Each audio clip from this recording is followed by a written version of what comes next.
कोशिशों के बावजूद हो जाती है कभी हार, होके निराश मत बैठना मेरे यार, बढ़ते रहना आगे हो जैसा भी मौसम, पा लेती है मंजिल चिट्ठी भी गिर गिर के कई बार। हेलो दोस्तों, आप लोगों का होस्ट एंड दोस्त ए पॉइंट से और मेरा नाम है ए। एक बार फिर मैं लाया हूँ आप लोगों के लिए एक रियल लाइफ मोटिवेशन स्टोरी। मैं आप सबसे एक सवाल पूछना चाहता हूँ, एक हीरो कैसा होता है? आप सबके दिमाग में एक इमेज बनी होगी, 6-7 फुट लंबा, गोरा चिट्ठा, बॉडी छोटी वाले की इमेज बनी होगी। पर आज की स्टोरी सुनने के बाद आप लोगों के दिमाग में हीरो की नई इमेज बनेगी। तो चलते हैं आज की स्टोरी की तरफ। जब उसने पहली बार अपने घर वालों और आसपास के लोगों से कहा कि मैं हीरो बनना चाहता हूँ, तो सबने उसका बहुत मजाक उड़ाया और कहने लगे, तूने शक्ल देखी अपने आईने में, छोटा सा कद, सांवला रंग, सिंगल बॉडी, तू कभी भी हीरो नहीं बन सकता। नवाजुद्दीन सिद्दीकी का जन्म 19 मई 1974 को उत्तर प्रदेश के मुजफ्फरनगर जिले के छोटे से गांव बुधवा में हुआ। उनका जन्म एक जमींदार परिवार में हुआ। वहां अपने भाई बहनों में सबसे बड़े हैं। हरिद्वार गुरुकुल कांग्रेस विश्वविद्यालय से उन्होंने विज्ञान ग्रेजुएट की डिग्री हासिल की। दिल्ली जाने से पहले उन्होंने केमिस्ट्री के रूप में 1 साल तक काम किया, पर उन्हें इस काम में मज़ा नहीं आ रहा था। मानो कि उनका दिल उनसे कह रहा हो कि ये काम तेरे लिए नहीं है। एक बार उनके दोस्त ने उन्हें नाटक दिखाया तो उन्हें उसमें मज़ा आया। दिल ने बोला और भाई साहब ने सुन लिया। नौकरी छोड़ दिल्ली आ गए। दिल्ली आकर क्या करेंगे कोई पता नहीं था। काफ़ी मेहनत के बाद एक थिएटर ग्रुप मिला, उसे ज्वाइन किया। पर सरवाइव करने के लिए कुछ तो करना पड़ेगा, क्योंकि उन्हें उस थिएटर ग्रुप से कोई पैसे नहीं मिलते थे। वो ये भाई साहब ने कभी भी अपने घर वालों से पैसे नहीं मांगे। नवाजुद्दीन सिद्दीकी ने ज़िंदगी में जो भी किया अपने दम पर किया है। सरवाइव करने के लिए उन्होंने वॉचमैन की नौकरी करना शुरू कर दी। फिर उनका दिन भर का रूटीन हो गया। दिन भर वॉचमैन की नौकरी करना, रात को थिएटर में एक्टिंग सीखना। काफ़ी टाइम तक ये चलता रहा। कुछ टाइम के बाद उन्हें समझ में आया कि मुझे अब फुल टाइम एक्टिंग पर फोकस करना चाहिए। इसलिए उन्होंने नेशनल स्कूल ऑफ ड्रामा में 2 साल तक एक्टिंग की बारीकियाँ सीखी। डिप्लोमा हासिल करने के बाद भी वहीं रुके काम की तलाश में। फिर नवाजुद्दीन सिद्दीकी ने साक्षी थिएटर ग्रुप को ज्वाइन करा, जहां उन्हें बड़े बड़े कलाकारों के साथ काम करने का मौका मिला। अब तक नवाजुद्दीन सिद्दीकी को पूरा पक्का हो गया था कि मैं एक अच्छा एक्टर बन गया हूँ। थिएटर और नुक्कड़ कर ज़्यादा कुछ हासिल नहीं हो सकता।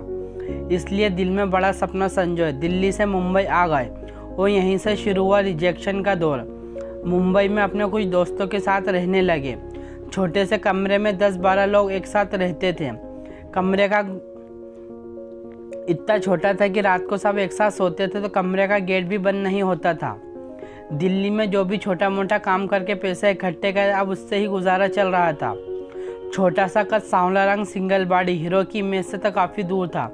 फिर भी नवाजुद्दीन सिद्दीकी ऑडिशन देते रहे, लोग उन्हें रिजेक्ट करते दे रहे। एक दिन वो भी आए जो पैसे लाए थे, वो भी ख़त्म हो गए।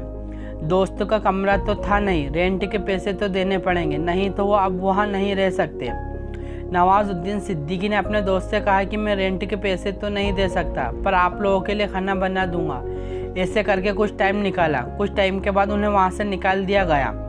रहने के लिए दूसरी जगह मिली, पर यहाँ पर भी इन्हीं शर्तों के साथ रहे कि मैं आप लोगों के लिए खाना बना दूंगा। कुछ वजहों से उन्हें वहाँ से भी निकाल दिया गया। नवाजुद्दीन सिद्दीकी कहते हैं कि जब मैं सुबह उठता था तो मुझे पता नहीं होता था मेरा तौलिया कहाँ है, मेरा बुरुश कहाँ है। मैं नहाता और कहीं था, मेरे कपड़े और कहीं रखे होते थे, मैं सोता और कहीं था। ऑडिशन देने जाते थे तो नवाजुद्दीन सिद्दीकी सोचते थे, मैं जा तो रहा हूँ, पहुँच तो जाऊँगा, बेहोश तो नहीं हो जाऊँगा, क्योंकि कई बार खाना भी नसीब नहीं होता था कई दिनों तक। आप लोग सोच सकते हो नवाजुद्दीन सिद्दीकी कैसे बुरे दिनों से गुजरे हैं। कई सालों तक रिजेक्शन झेलने के बाद नवाजुद्दीन सिद्दीकी सोचने लगी कि अब मैं गांव लौट जाता हूं। फिर उन्हें लोगों के ताने याद आए कि हमने तो कहा ही था तू कभी भी एक्टर नहीं बन सकता। फिर वो वहीं रुक जाते थे। इतने बुरे वक्त में सबसे बड़ा सहारा उनकी माँ थी। उनकी माँ उन्हें बहुत हौसला देती थी, कहती थी कि बेटा 12 सालों में तक कचरे के दिन भी बदल जाते हैं, तू तो फिर भी इंसान है। लोगों के ताने और माँ की समझाइश को याद करके कि कचरे के दिन भी बदल जाते हैं, मेरे भी बदलेंगे, और ज़्यादा कोशिश करने लगे। ये मेहनत महीनों सालों में बदल गई। अब उन्हें छोटे मोटे रोल मिलने लग गए थे। 2007 में एक फिल्म में दमदार रोल मिला। फिल्म का नाम था ब्लैक फ्राइडे और नवाजुद्दीन सिद्दीकी ने एक्टिंग भी बहुत अच्छी की थी, पर इस फिल्म की रिलीज़ अटक गई। नवाजुद्दीन सिद्दीकी सोचते रहे कब ये फिल्म रिलीज़ हो, लोगों की नज़र मुझ पर पड़े। पहले काम नहीं मिल रहा था, काम मिलना शुरू हुआ तो लेवल वाला काम नहीं मिल रहा था, और लेवल वाला काम मिला तो फिल्म की रिलीज़ अटक गई। फिर उन्हें एक और फिल्म मिली पतंग, जिसमें उन्हें लीड रोल मिला। यह फिल्म रिलीज़ भी हुई और नवाजुद्दीन सिद्दीकी की एक्टिंग की भी बहुत तारीफ हुई। इतना ही नहीं, नवाजुद्दीन सिद्दीकी की एक्टिंग की वजह से इस फिल्म को बर्निंग फेस्टिवल, टर्बिका फेस्टिवल में भी शामिल किया गया।